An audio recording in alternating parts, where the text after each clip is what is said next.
Hare Krishna Mata, you can go ahead. Hare Krishna. Thank you. So it is my great privilege and honor to introduce His Holiness Kshetra Maharaj. He's a teacher, writer, and traveler, and he is a disciple of His Divine Grace, A.C. Bhaktivedanta Swami Prabhupada. Sorry, let me get the notes over on this side.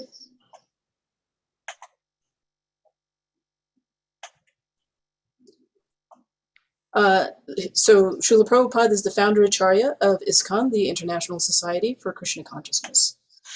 He has served as a missionary, a temple priest, a pujari, and a counselor for bhakti yoga practitioners from the time of his formal initiation in 1972, so nearly 50 years ago. From 1972 to 1976, he was based in Germany, the Netherlands, and Denmark. Then he began to participate in Vaishnav missionary activities in Central Europe. And almost every year from 1978 to 1995, he visited India on pilgrimage. In 1995, as coordinator of a research group, he compiled and published Pancharatra Pradeep in 2 volumes, a manual for Chaitanya Vaishnav temple worship. He also served as ISKCON's governing body commissioner as the minister for deity worship from then until 2005. In 2004, after 8 years of university study, resuming his interrupted studies from 1972, he received a PhD degree from the University of Oxford St. Cross College for his dissertation on Chaitanya Vaishnav image worship, now available from Routledge Publishers as Attending Krishna's Image, Chaitanya Vaishnav Murti Seva as Devotional Truth. It came out in 2006 as a book in the Routledge Hindu Studies series. Krishna Kshetra Maharaj is now a research fellow of the Oxford Center for Hindu Studies.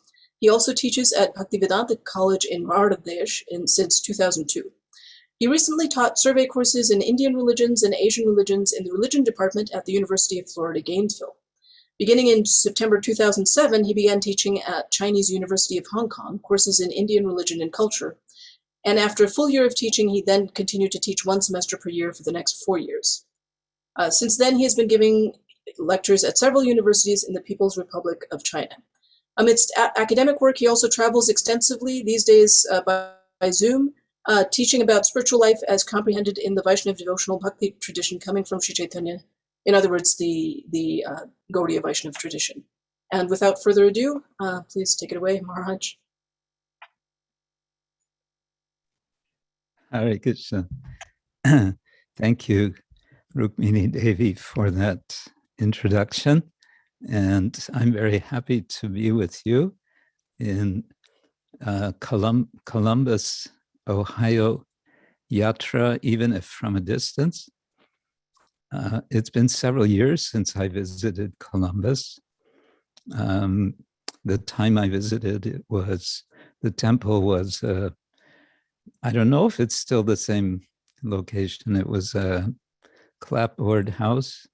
It was, at that time, it was only brahmacharinis, only ladies. I don't know when that changed. I haven't been following your history there, but I guess that marks how many years ago I was there. About 20 years ago. Oh my God, okay. Yeah. Anyway, so I'm happy to be with you all, and I would like to share something about one book which I have fairly recently published about cows. And after a bit of Mangala Charana, we can jump right into that. And I'll try to not speak too long so that there can be time for questions. I'm almost inclined to say, let's open it right from the beginning to say if questions come, we can make it informal, but let's see how it goes. I'm also thinking if it's going to be possible and practical that I share screen and then I can show the book to you all and show some of the contents. If Yes, not, Prabhu, that's fine. Yeah, no, I made you co-host, Prabhu. I made you co-host, Good. Maharaj. Yeah. Okay. So let's begin. Nama Om Vishnu Padaya Krishna Pristaya Bhutale Shrimate Bhaktivedanta Swamin iti namine. Namaste Sarasvate Deve Gauravani Pracharine Nirvishesha Shunyavadi Paschatya Deshatarine Vancha Kalpa Turubhyascha Kripa Sindhubhya Evacha Patitanam Pavanebhyo Vaishnavebhyo Namo Namah. Hey Krishna Karana Sindhu Dinabandhu Jagatpate Gopesha Gopika Kanta Radha Kanta Namostute Tapta Kanchana Gaurangi Radhe Vrindavaneshwari Rishabhanu Sute Devi Pranamami Hari Priya Jai Shri Krishna Chaitanya Prabhu Nityananda Shri Advaita Gadadhar Shivasadi Gaura Bhaktavinda Hare Krishna Krishna Krishna Hare Hare Hare Rama Rama Rama Hare Hare Hare Krishna Krishna Krishna Hare Hare Hare Rama Rama Rama Hare Hare. So as I said, I'd like to present to you this book. And so I'll just jump right in with sharing the screen. I hope you can see this now. Yes, Maharaj. Okay. So first, a little background, how I came to write this book. As Rukmini Devi mentioned, I'm connected with a small research center in Oxford in the UK. It's called the Oxford Center for Hindu Studies. This is a research center which is informally but very closely associated with the University of Oxford. And it was founded more than 20 years ago by His Grace Shanakarishi Prabhu, a devotee follower of Srila Prabhupada. And it has developed in wonderful ways ever since. So as a research fellow of the center, I have another project other than what I'm talking about now, and that would be maybe a subject for another discussion. We have a research project on the Bhagavata Purana, a kind of academic research. But one day we received an invitation from another research center in Oxford. There are quite many. This is the Oxford Center for Animal Ethics. And they invited someone from our center to come and give a talk about Hindu animal ethics. So I sort of volunteered, and one thing led to another. After a few meetings and conversations, the director of that center invited me to write a book for a book series that he edits. This is the Animal Ethics book series of the publisher Palgrave Macmillan. And he asked me to write a book on Hindu animal ethics. And initially I was not so keen with other engagements, but he asked me several times. And one day he said, you know, I'd really like you to write this book. Why? Because you are a practitioner of the Vaishnava tradition, so-called Hindu tradition. And when he said that, I was thinking, gosh, maybe this is Krishna, maybe I should do this. But on reflection, I thought what would be of particular interest for our society, that is for ISKCON, would be a sort of in-depth study of the whole tradition of cow care. I like to call it cow care rather than cow protection, because I feel protection is one aspect. It's an important aspect, of course, and it's mentioned in Bhagavad-Gita, Go Raksha. But for the English language, I felt that cow care would be more appropriate. So then, after receiving a contract from the publisher, which limited me to a 2-year period to do everything, to do all the research, including travel in India, and all of the writing, and submit a completed manuscript. It was quite an intense 2 years, I must say. But I managed it. And on top of that, with so much help from several devotees and, of course, by the good Lord Sri Krishna's grace, it was possible to raise the funds to make it possible to publish this book, what is called open access. You'll see the label up here. It says open access. What this means is that this book is available for any of you listening and any of your friends to be downloaded digitally from the internet, from the publisher's website, completely free of charge and completely legally. I wanted to do this because I wanted to make it available to as many people as possible to read. And there's been good response. I've been happy to say since it was published, which is now 2 years ago, from the publisher's metrics, it's received something over 45,000 downloads. So somebody is reading the book, and they're also telling others about it. And I've been invited by the editor, therefore, to write a second book on animal ethics for this series. We'll see. So, cow care and Hindu animal ethics. The theme animal ethics is there because it is in this book series, animal ethics series. And that meant I also had to do some homework, some reading, what is understood in present day discussions, what is meant by animal ethics.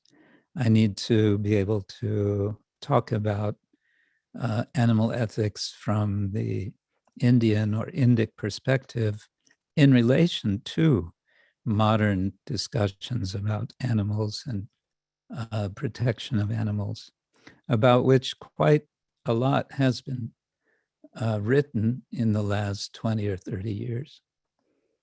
Well, I'll just show you now. Maybe I can move this over and give you some idea of the contents of the book, and then we'll see how the time goes, but I thought I would kind of jump after a very brief introduction of the contents to the second to last chapter, in which I give a picture of what I see would be a kind of ideal of cow care that should be aimed for. Now, of course, I should say all of this is most essentially inspired by the teachings of Srila Prabhupada, and what we see is how much desire he had that we establish farm communities with cows and so on. And so New Vrindavan, which you are all most familiar with, was the first of these projects, begun in 1968. Since then, several more projects with cows have been established around the world. I could say something more about that later. But I felt with this book, I want to go into some depth on various levels, which I felt has not been done up to this time in such a way as would be satisfactory for what would be broadly called an educated audience, an educated readership. In any case, the book has, altogether 7 chapters, because the publisher insists that the introduction be identified as a chapter. The Release of Cosmic Cows is an overview of our traditional literature referencing cows, cow care, and so on, beginning with most obviously the Rig Veda, and going through the Upanishads, the Mahabharata, the Bhagavata, especially Srimad Bhagavatam, and into some of the more recent literature that's been written within the last century in Hindi language mostly, including some very nice poetry, but not from the last century, from earlier times, from 16th century or possibly later.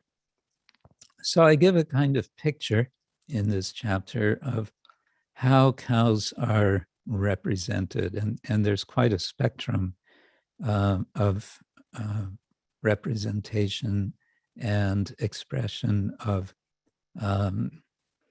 how cows are so integral to human culture, human civilization. As Srila Prabhupada would say, human civilization begins with cow protection.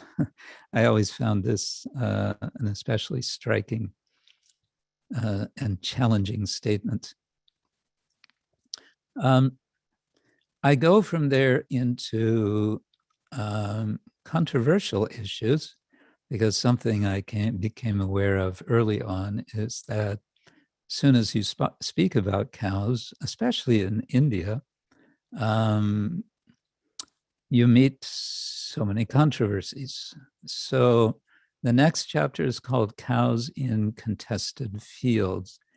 And here we have 2 main subsections. One is Hindus' modern concern for cows, which is going through some history starting from the late 19th century and giving kind of brief profiles, introductions of 4 important persons related with the idea of cow protection. First of all, Dayanand Saraswati, then, of course, Mahatma Gandhi, then, perhaps surprisingly, B.R. Ambedkar, who was the first president of India. And finally, I introduce Srila A.C. Bhaktivedanta Swami Prabhupada, making a very strong distinction with Srila Prabhupada that whereas the first 3 are only concerned with India, Prabhupada is concerned with the world. Furthermore, he's not concerned about Hinduism as such. What he is concerned about, he would sometimes use the term Sanatan Dharma.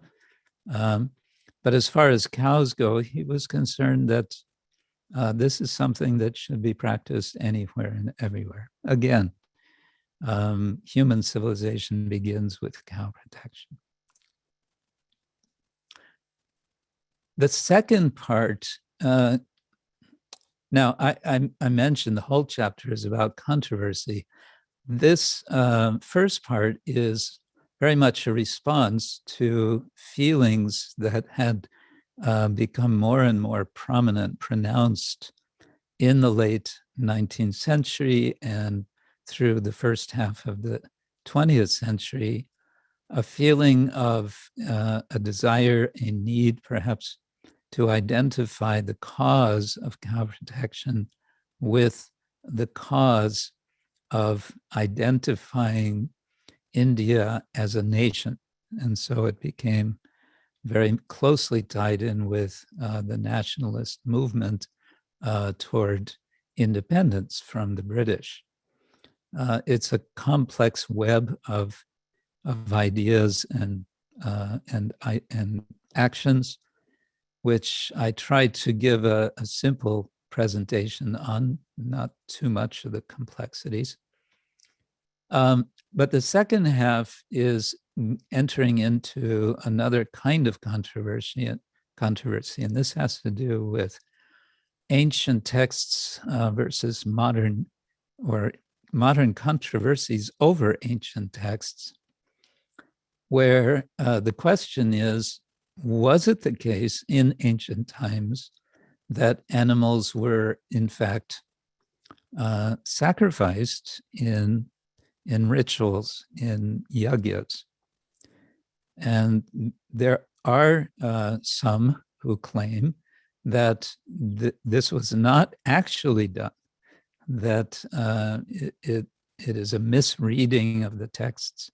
And in particular, there is the argument that it's a misreading that cows had been sacrificed.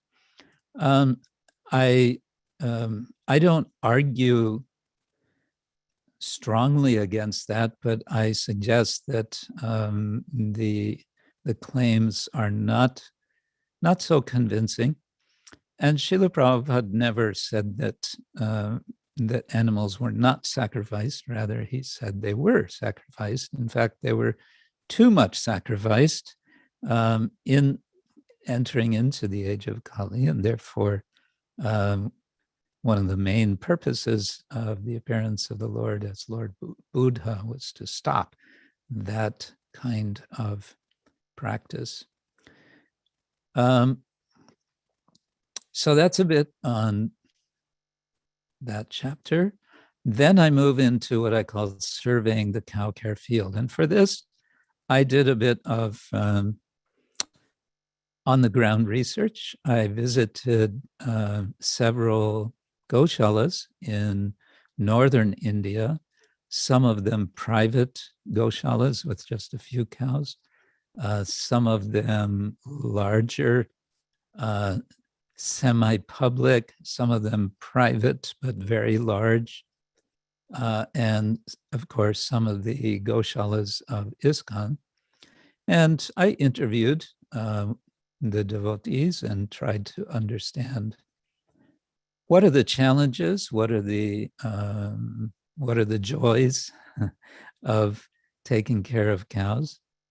And I tried to then organize in the way you see here, some overview, particularly focused on the idea of sheltering cows in this kind of arrangement called a goshala.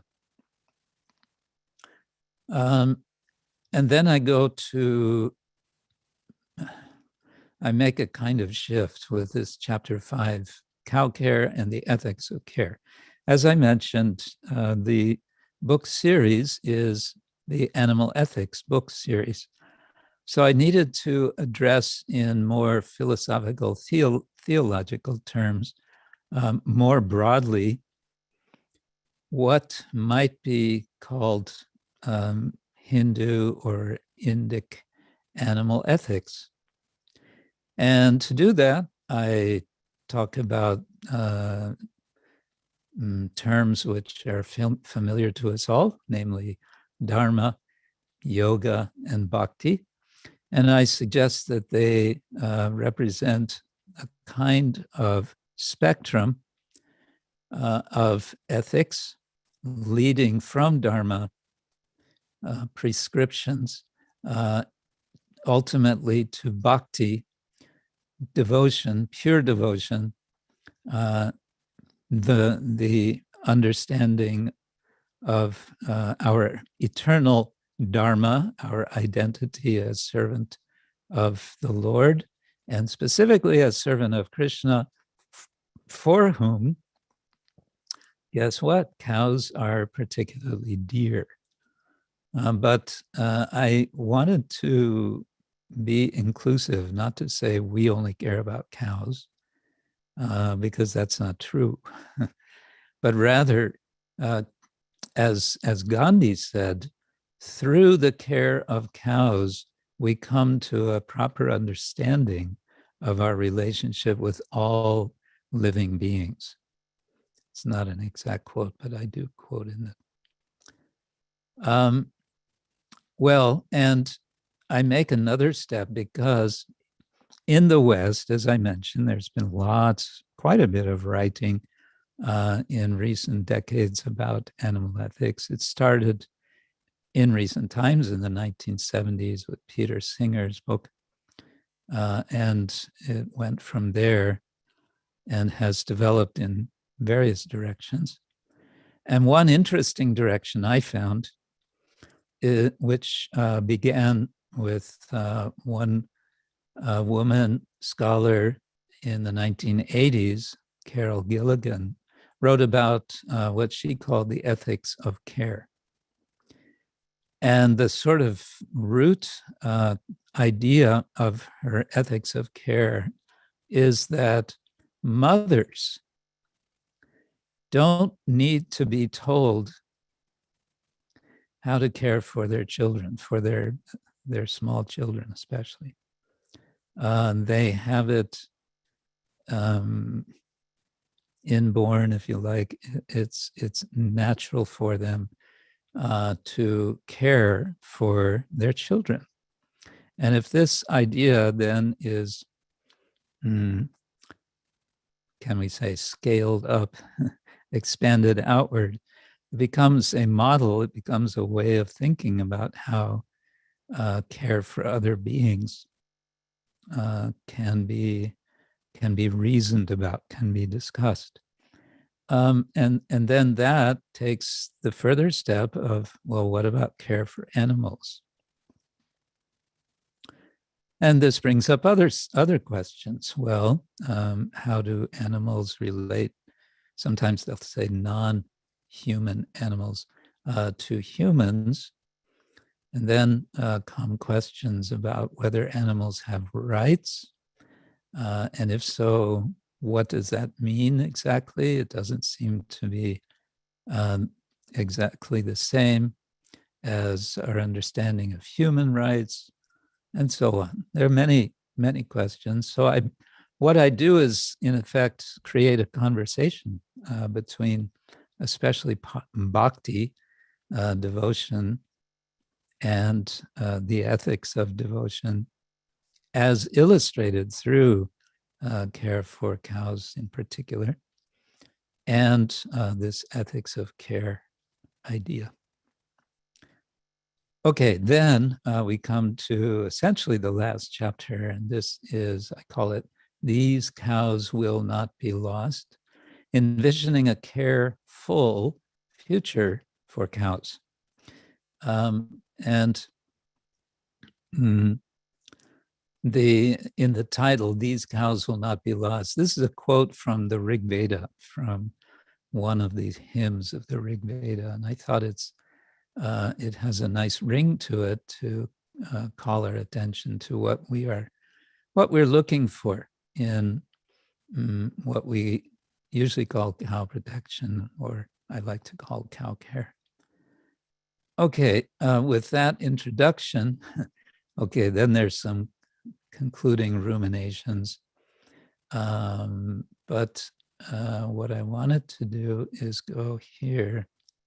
First of all, there's been a fair amount of, and there is today, fair amount of what we may call cow protection activism.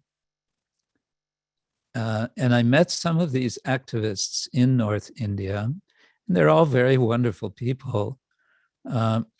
And I felt that maybe what they're doing is not really the final word on how best to approach the problem, to approach the issue.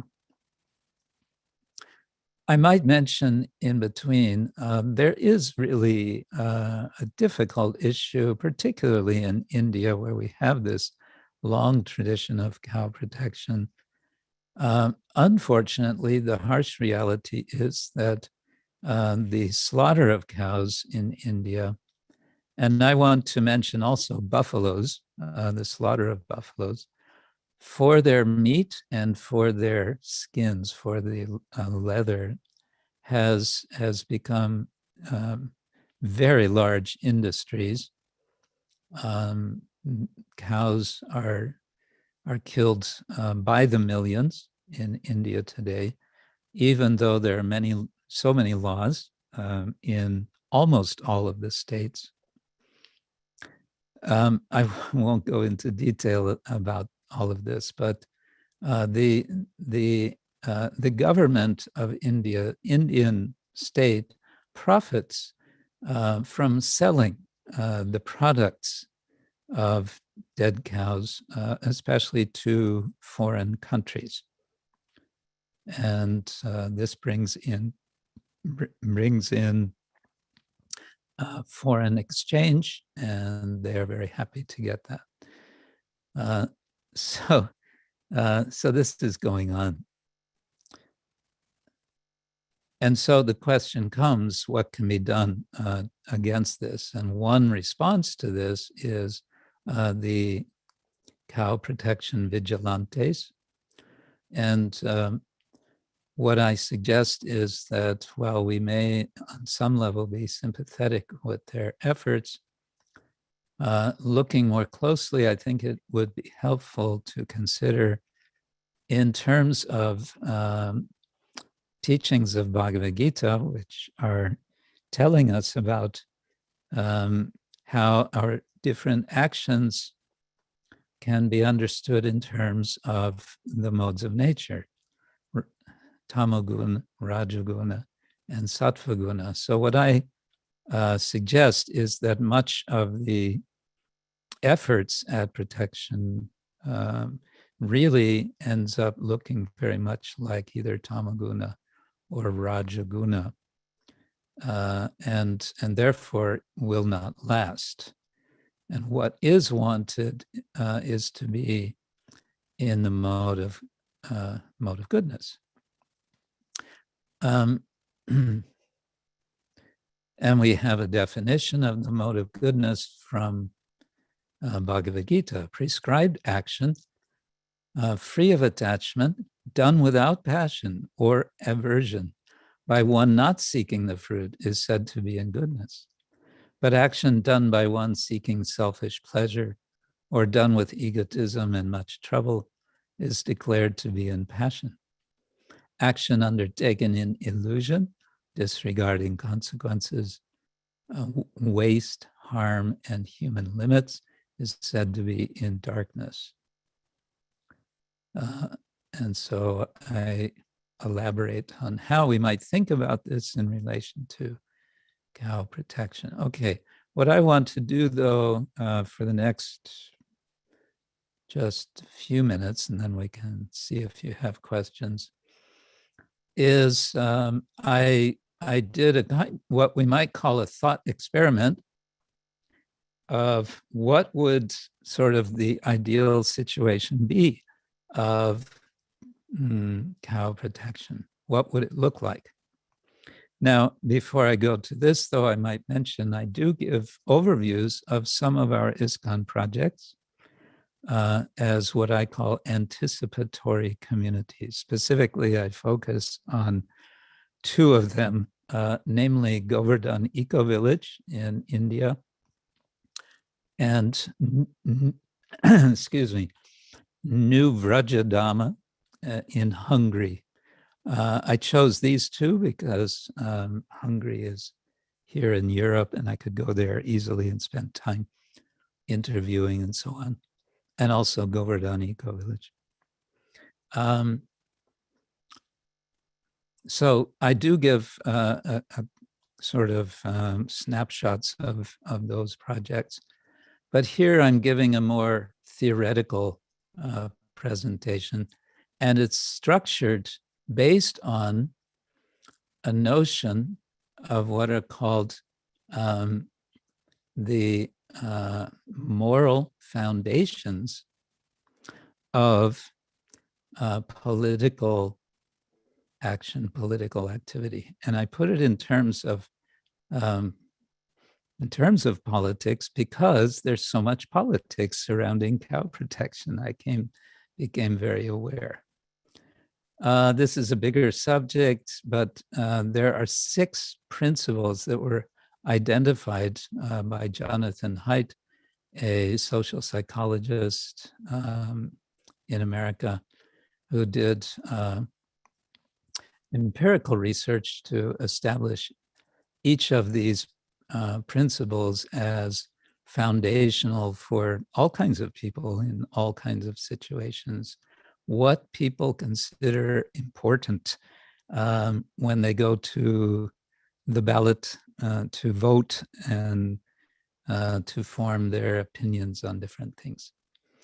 And so the 6 principles that he identified are, first of all, care, the opposite of which is harm.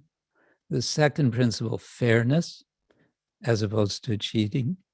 The third, loyalty, as opposed to betrayal. The fourth, authority, as opposed to subversion. Fifth, sanctity, as opposed to degradation. And a sixth, liberty, as opposed to oppression.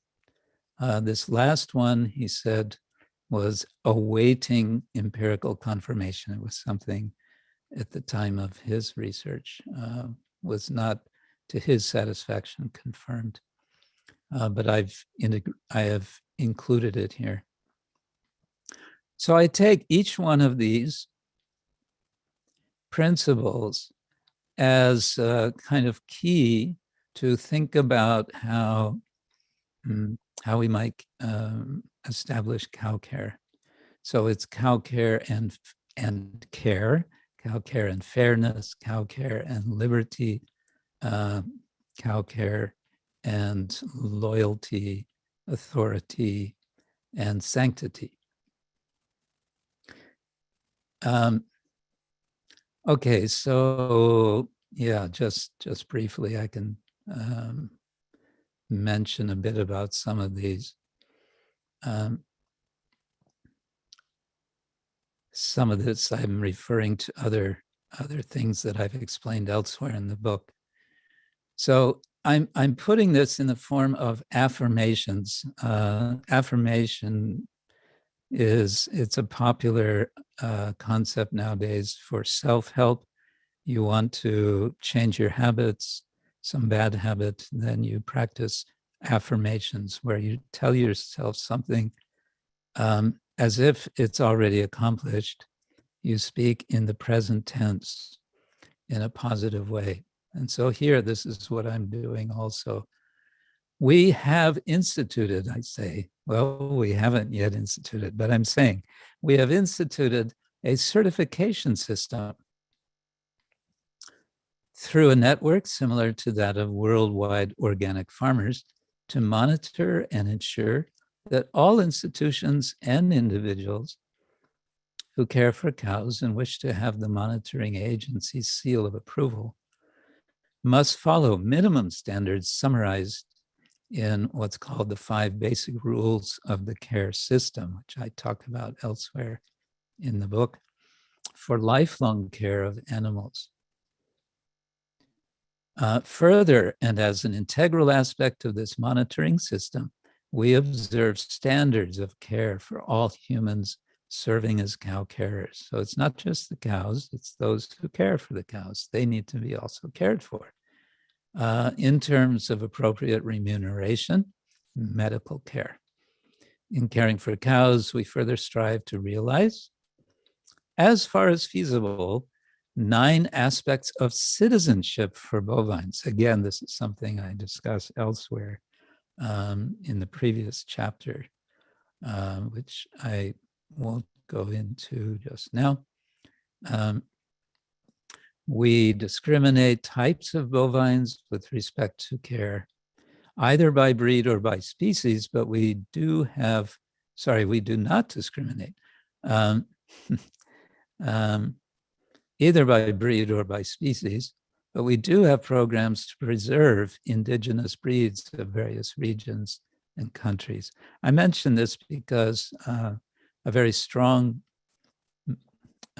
attitude in India is that our Indian indigenous cows, these are actually cows.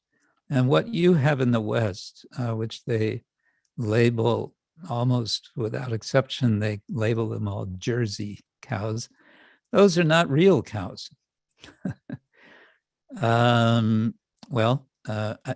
I personally don't subscribe to that, especially because I find no evidence that Prabhupada subscribed to it.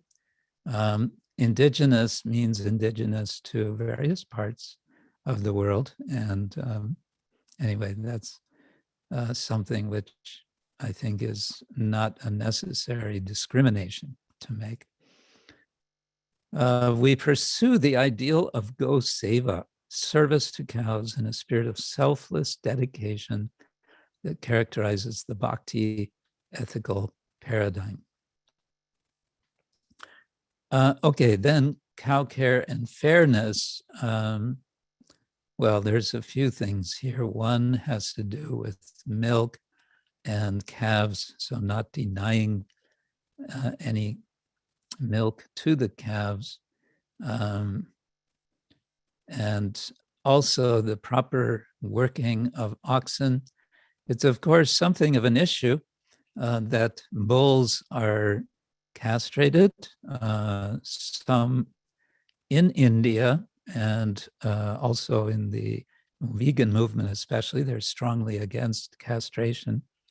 This is something, however, which is allowed in some of the Sanskrit traditional texts, but it's a little controversial. In any case, working of animals has to be done properly under skilled guidance. I talked about also donors for cow care. They should be properly informed about the use of their donations and so on. Then I also speak something against cow vigilantism. This would be outside the area of fairness, but rather there are legal procedures if someone is breaking the law, which should be followed. Cow care and liberty. I speak about liberty to follow the diet of one's choice, and what is called for here is good education about the alternative, which is vegetarian. I also discuss veganism in the book, and of course, for those who identify as Hindus, generally to be vegan is not necessary in the sense that dairy, if it's appropriately obtained from protected cows, can be offered and consumed. That's kind of a cornerstone of our tradition of deity worship. And I suggest that we, as part of this principle, ideally, again, I say to dairy farmers in particular, we offer free workshops on methods of converting their operations into nonviolent cow care-based establishments. I mention this because, as you may be well aware, the dairy industry is essentially an extension of the meat industry, because as soon as cows are giving less milk, as soon as they become a bit older, they are sent to the slaughterhouse. And of course, the bulls are, with very few exceptions, used for breeding. They're all sent to the slaughterhouse. So India, which has presently the largest dairy industry in the world, is simply an extension of the meat meat packing industry, if you like. Okay, maybe I should speed up a bit to give time for questions, but loyalty, we may wonder, what is this about? Well, let's see, I quote the Gita. Knowledge in goodness is that by which one sees a single unchanging reality in all beings, undivided in the divided. In turn, this knowledge nurtures Cow-Care's dedication to the bovines in their charge, such that they do all that is necessary for the bovines to be cared for properly for life, thus never to have their trust in their carers betrayed. See, the opposite of loyalty is betrayal. And cows, being very conscious beings, they develop trust in their carers. That trust is horribly betrayed in the regular food industry, meat industry, because of course all the cows, all the bovines are sent to the slaughterhouse. We want to show that that is not only unnecessary, but one of the deepest breaches of animal ethics, and therefore really of human ethics. Then we have the issue of authority, and what I suggest here is very simple, that when it comes to cow care, those who are experienced in caring for cows in the sense we're giving here, namely in a spirit of service and keeping the cows for their natural lives, those who are experienced, they have authority, just as any farmer who has long been a farmer knows his or her craft. At the same time, I suggest that we could develop centers of research related to cow care and cow-based organic farming. These can be undertaken with results published in peer-reviewed journals, disseminated to other educators, farmers, and cow carers. There are a lot of journals by people who do business, whose livelihood is the meat industry. It's highly developed areas of, well, we would say avidya. So this can also all be replaced by high quality learning done based on quality research and writing and experience. Okay, finally, cow care and sanctity. Those who care for cows regard them as bearers of sanctity, in that they are unique in their ways of creaturely being in the world, such that humans can care for them. For many Hindus, cows are special because they're regarded as especially dear to the supreme divinity, Krishna. Therefore, they are practiced to give cows special attention. Such special attention is not at the cost of other creatures. Rather, to quote Mahatma Gandhi, we can realize our duty toward the animal world and discharge it by wisely pursuing our dharma of service to the cow. At the root of cow protection is the realization of our dharma toward the subhuman species. Yeah, so this is my little 6-part thought experiment in the form of affirmations, all of which could be developed, could be expanded. All of this is, kind of worked out after the research that I did. And I have to say, this is all based from kind of outsider looking in the sense that I can't say that I have spent time personally in goshalas taking care of cows myself. I came as a kind of researcher from the outside, although I did live at Singhachalam ISKCON farm community in Southeast India, Southeast Germany. What am I saying? Southeast Germany I was based there for several years, where we have cows and where we had more cows than we presently have. But that was my main experience. Okay, so that's my little overview of this book. The book, as I said, is available. Let's see, I wanted to show. Oh, can't find it now. We'll just go back this way.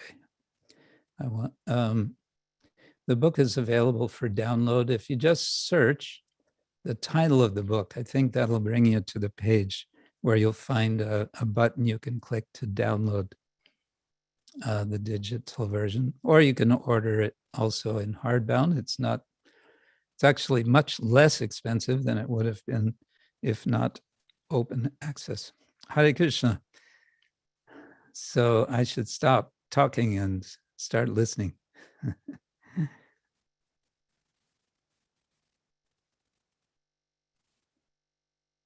If there are any comments or questions. Thank you so much, Maharaj. You're able to hear me, Maharaj? Hare Krishna. Hare Krishna. You're able to hear, Maharaj? Yes, I can hear so you. much. Yeah. So thank you so much, Maharaj. And we'll see if there are any questions. So, Maharaj, amazing. Like you have so much details in that book. I definitely need to download and read, and so it'll have. We'll also share it with other communities. So one thing, Maharaj, I just wanted your thoughts. I know this is a very recently we have seen a lot of push on vegan and a lot of non-meat kind of thing, even things like meatless Mondays and all those things. Yeah. So I am personally thinking there is a hope in terms like of cow protection and of these things getting more and more importance.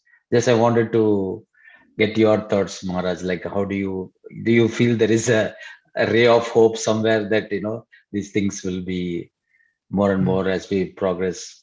Hare Krishna. Thank you. Yes, it's an interesting question, or it raises many questions, actually. I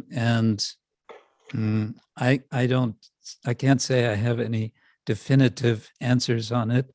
It seems like, as you suggest, a promising direction. In some ways, certainly, it shows an awareness of the problems, the ethical and so many other problems of our present meat economy, I would say. Then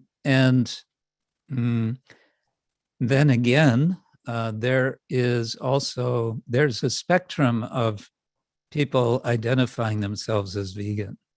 And some of the more vocal of these would call themselves abolitionists. And what they mean by that is that human beings should have, practically speaking, absolutely nothing to do with what they want to call non-human animals whatsoever. So that means, and they're quite vocal about this, we should not be taking milk from cows. We should not be taking wool from sheep. from sheep.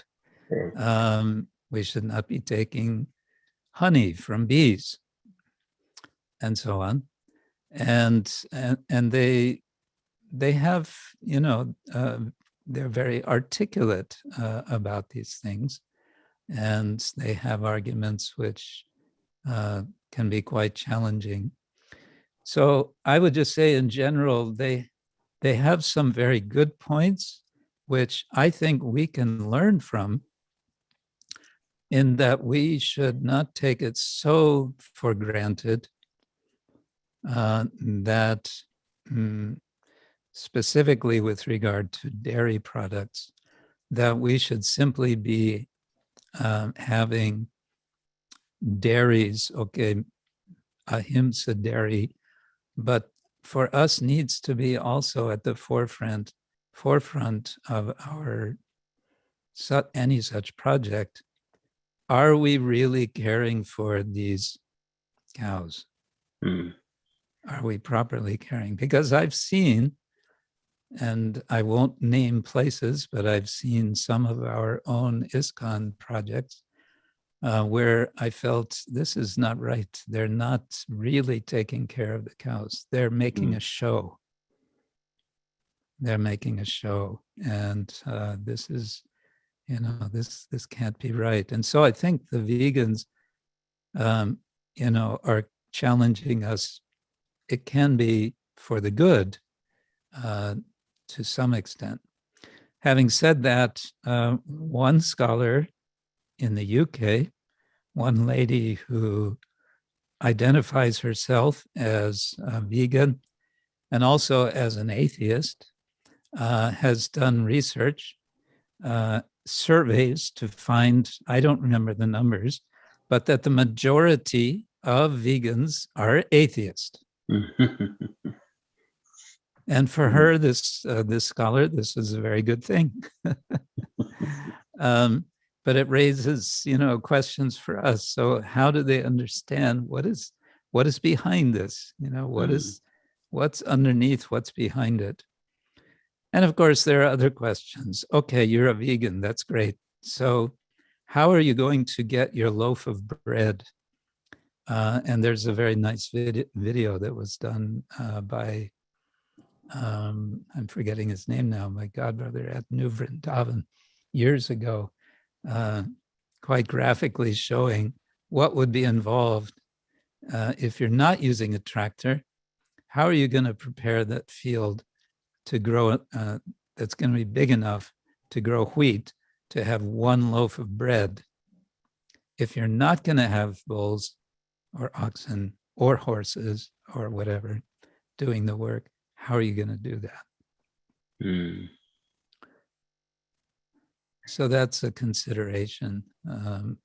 So I think the vegan, I think the general vegan, they're nice. They, let's get away from this animal exploitation.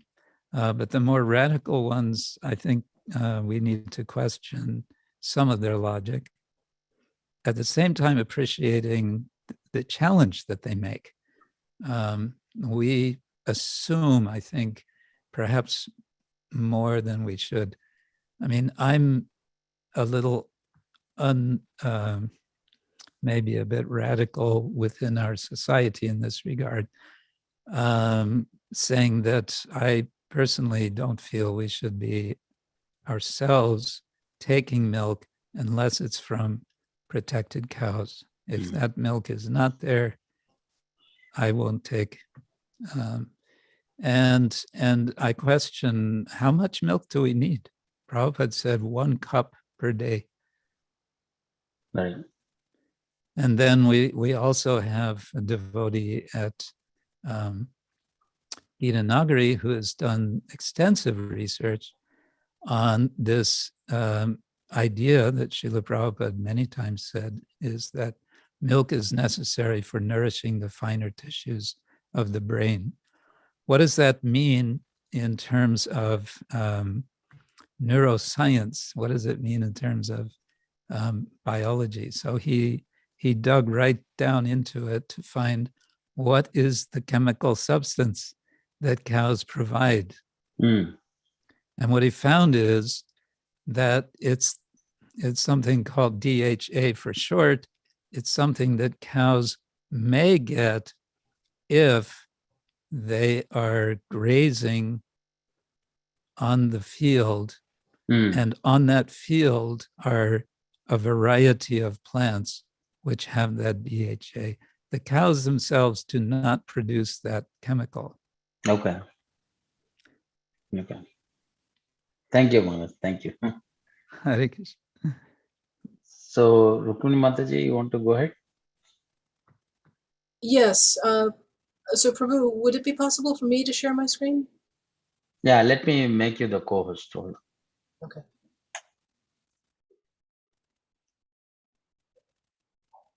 And how much time is left for questions? Yeah, we can go as long as Maharaj is available for 10-15 minutes. Maharaj, you're okay? Yes, I'm okay. It's all I'm Maharaj okay. available. Thank you. Thank you. Thank you, Maharaj. Yeah. Thank you. All right, let me see if I can share this. All right. So thank you very much, Maharaj, for that that very wonderful overview and very concise overview of a whole book. And especially I appreciated both the broad overview and also the concise looking at the 6 affirmations. So that part is what I wanted to ask you about. And as you know, and as you've said that we might want to discuss later, that that my co-author, Dr. Urmila Edith Best, and I are also working on a book, Career Dharma: The Natural Art of Work. And we do have something about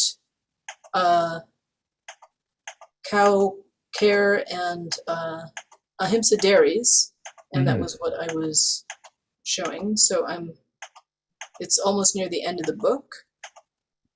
It is here. And so so I didn't so as you can see, it is somewhat of a long section. It's basically this whole chapter here. So it would be too long to go into there. And also, even everything in our book is a jumping off point. And I think that everything that we say, by Krishna's grace, it's sort of complementary and coherent, different angles of vision on the same subject. But I just wanted to briefly talk about one thing, which is that so the lens through which we are looking at ahimsa milk in our book is mathematical eco-sociology, which we define in the previous chapter, and it's actually not a definition that we came up with, but I was wondering about trying to see how that fits into the 6 affirmations.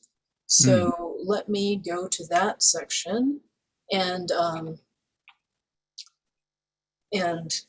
just read a little bit from it so that we can see what does eco-sociology mean, and then maybe we can go back to the sixfold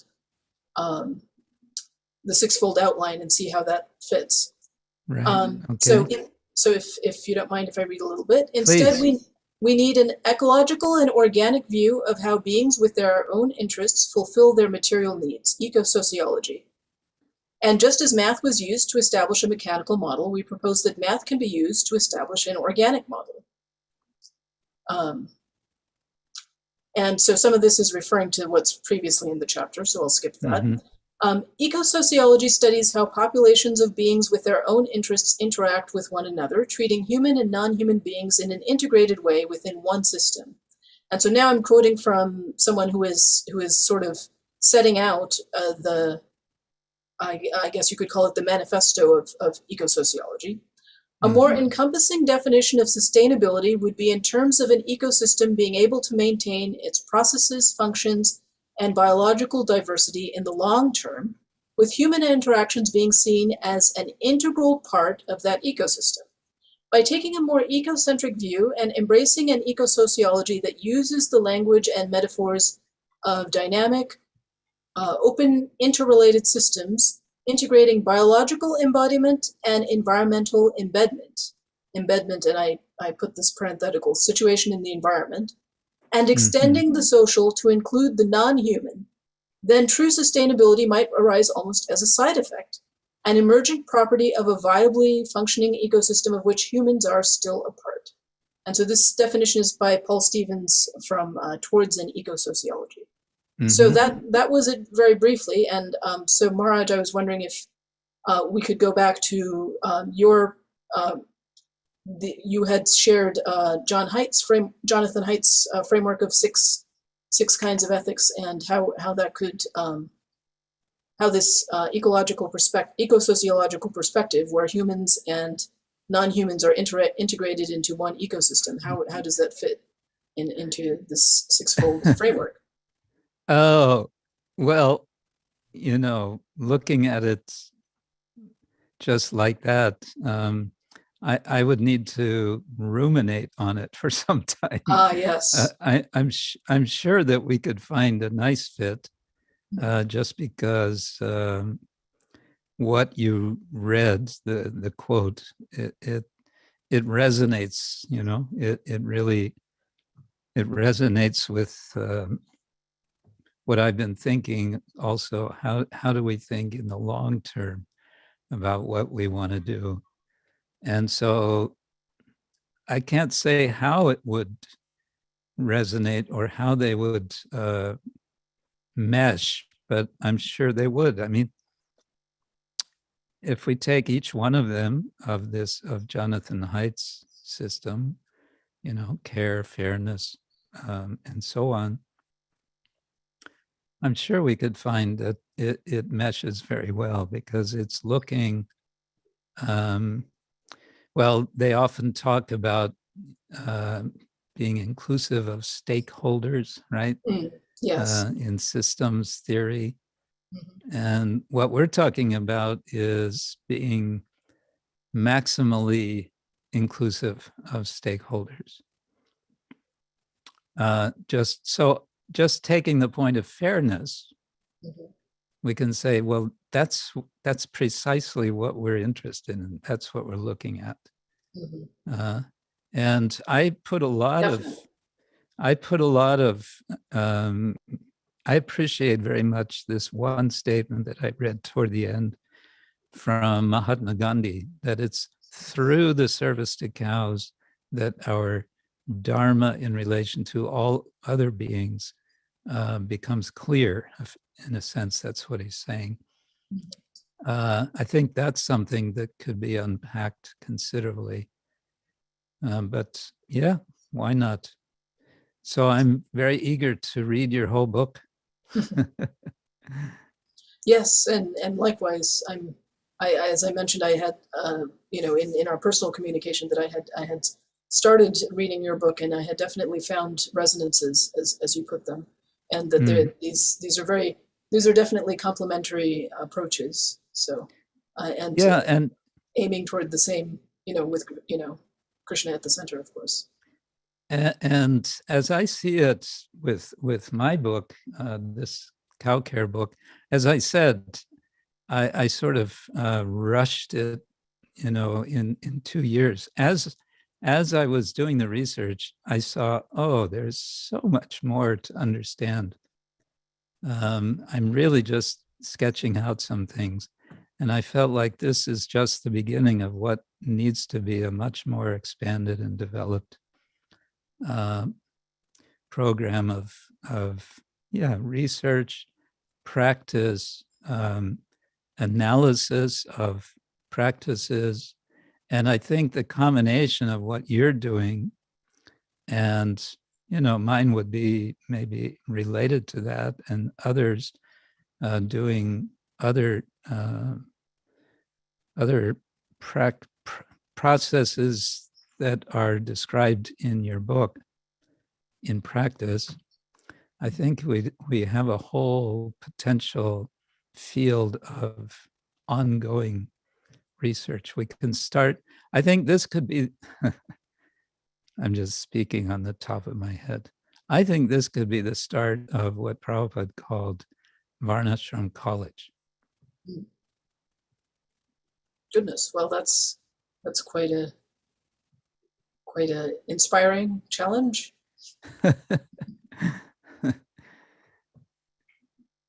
Leaving us all speechless. Thank you so much, Maharaj.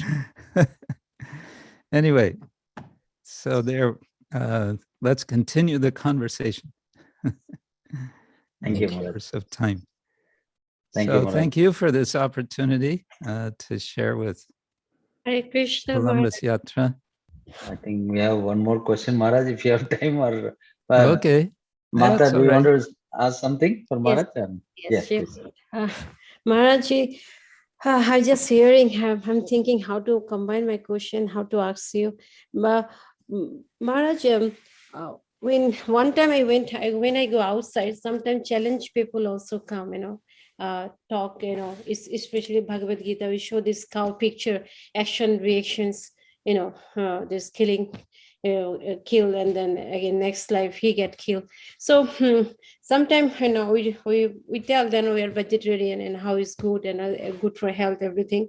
So sometimes one person like challenged me one time and told that don't say you are vegetarian, he telling me. So I said, why? Oh, well, you're taking something from animals. That is, we're drinking milk, so they're telling you taking something from animals. So this is like a group of people there. So Krishna's mercy came to my mind. I told, well, baby drinking mother milk, what you will think about that? Are you drinking the mommy flesh or milk? How you take that? Then they get quiet for some time, and they told, well, different religion, your religion like this, our religion something like this told. And then I concern little bit, like sometimes they're showing that when they're taking the milk of the cow nowadays, everything in the factory, machine, they don't use the hand for taking the milk. Sometimes with the milk, they show that it's painful for a cow. Sometimes blood also come. So Prabhuji, sorry, Maharaj, so we just drinking the normal milk, bringing vitamin D milk from Kroger, and that's what we drink. But little bit I have concern about that, but I have no choice. First of all, there is no ahimsa milk available around our place. And even if it's available, it will be very expensive. So what we do, Maharaj? We're just drinking the normal milk. Well, that's a few questions sort of bundled together. Whether or not we call ourselves vegetarian, actually, Prabhupada said we are not vegetarian. We are prasadarian. We take what we offer to Krishna, and Krishna stipulates what he accepts, and he takes the famous verse of the Gita, Patram Pushpam Palam Toyam Yome Vakta Prayachati, as essentially Krishna's definition of what he accepts. So we don't have to even argue that we are or are not vegetarian. We accept what we offer to Krishna, and we offer to Krishna. We don't offer meat, but we do offer milk, because we see in our tradition, we see that Krishna is pleased with milk. But now on this particular point, this is where I feel increasingly so that we need to be more and more careful. And that as far as possible, we take milk not from, factory dairies and so on. If you say, no, I have to have milk and I have to therefore take it from the factory or whatever, well, there's one sort of what some would take as a as a compromise, but a positive compromise, is to say, well, okay, let me calculate how much I spend per month or per year on milk, and then I'll spend that for the milk, but I will put aside that same amount and give it as donation for some cow protection project of my choice. So it's something like carbon trading, I suppose. And some will say, no, they're not satisfied with that idea. But it could be taken as a kind of step toward, the principle. Another point, though, I think we do have to ask ourselves, how much milk do we really need? Especially as we get older. If we have small children, I would say, they should be nourished with milk. That shouldn't be a question. But as we get older, my doctor, who is a Vaishnava, told me some years ago, he said, at your age, it actually milk, if you take milk regularly, it's going to do you more harm than good. As we get older, it's basically it's clogging up the finer arteries of or the blood veins in the body. So I took that seriously and felt it's okay to avoid. And what I found is I actually feel better. I'm taking very little, if any, milk products, and I feel much better. We like, we like, actually, this same doctor told me one of the most difficult things to digest is this paneer. And it's also, fried paneer. I mean, the digestive system goes, oh, give me a break. And then what does it do? It creates gallstones, kidney stones, and, everything has its price. So these 2 points I would, or 3 points, whatever I made, you might want to think about. Thank you. Thank you, Maharaj. Thank you so much, Maharaj. Hare Krishna. Sorry, we went a little bit over time. No But problem for me. Thank you. Thank you so My much, thanks Maharaj. to everyone And else. please keep coming whenever you have availability. And we hope to see you one day in Columbus again after all. Right? Thank you. Thank you. And also Hare for Krishna. everybody, I posted, there's a very nice documentary, Maharaj. I watched that. I think probably it's a little older documentary, right? The one you did on Srimad Bhagavatam. Yes, we did the filming at the beginning of 2017. Okay. But it took another more than 3 years to actually do all the post-production. So it came out fairly recently, a few months ago. Very nice, Maharaj. I really like that. You. Thank you. Thank you so much. Thank you. And I will make some local announcements, and then we'll take a pause. Thank you. So, for the upcoming Vaishnava festivals, our festival season is getting started, as most of you know. So next Monday is the appearance of Advaita Acharya, one of the Panchatatvas, and we are very happy. We'll send you the details in an email, and the highlights are on Sunday, the next Sunday, that's the 6th. We are going to have we'll have a prasadam distribution for the festival, and on actual day of the festival, the Monday, we are having a 2-hour discourse by His Grace Premvilas Prabhu. And this will start at in the evening. This is from 6 to 8 for 2 hours. We'll have a special discourse on Srila Advaita Acharya. And then on the 12th, again, Saturday is the Bhaimi Ekadasi. And that's the next Ekadasi. And then 14th, we have one of the biggest festivals of the year, the Nityananda Trivadashi, appearance of Lord Nityananda. Again, all the details will be sent in an email. So also for the next Sunday, we will be sending out a link. So please RSVP how many to-go boxes you would need, and you will collect from the temple, so that everybody can have prasadam.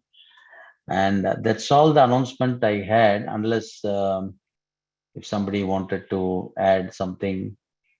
Alec Prabhu, any other announcements, or are we good?